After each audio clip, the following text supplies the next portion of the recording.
PM JANMAN ప్రధానమంత్రి జనజాతీయ ఆదివాసీ న్యాయ మహాభియాన్. ఈ పథకం అమలులో తెలంగాణ జాతీయ స్థాయిలో 3వ ర్యాంకు సాధించింది.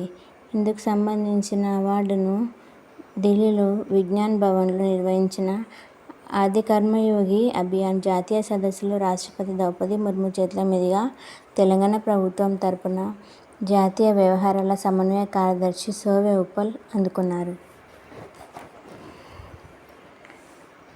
దుర్బల గిరిజన సమూహాల సామాజిక, ఆర్థిక పరిస్థితులను మెరుగుపరచడానికి కేంద్ర పథకం 2023 నవంబర్లో పథకం ప్రవేశపెట్టింది.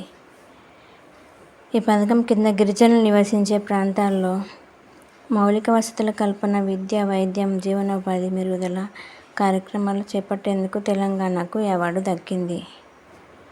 నెక్స్ట్ వచ్చేసి ప్రముఖ బాలీవుడ్ కథానాయిక కృతి సనన్ 2025 అక్టోబర్ 16న బెర్లిన్లో జరిగిన ప్రపంచ ఆరోగ్య సదస్సు 2025లో ప్రసంగించిన తొలి భారతీయ మహిళగా చరిత్ర సృష్టించారు. ఇటీవల ఈమె ఐక్యరాజ్యసమితి పాపులేషన్ ఫండ్ ఇండియాకు లింగ సమానత్వ గౌరవ రాయబారిగా ఎన్నికయ్యారు. భారత యువ షట్లర్ తన్వీ శర్మ బాలికల సింగిల్స్లో జపాన్పై విజయం సాధించింది. నెక్స్ట్ టాపిక్ వచ్చేసి 27% పెరిగిన హిమానది సరస్సుల విస్తీర్ణం. మడగాస్కర్ కొత్త అధ్యక్షుడిగా మైకెల్ రంద్రియా నిరిని బాధ్యతలు చేపట్టారు.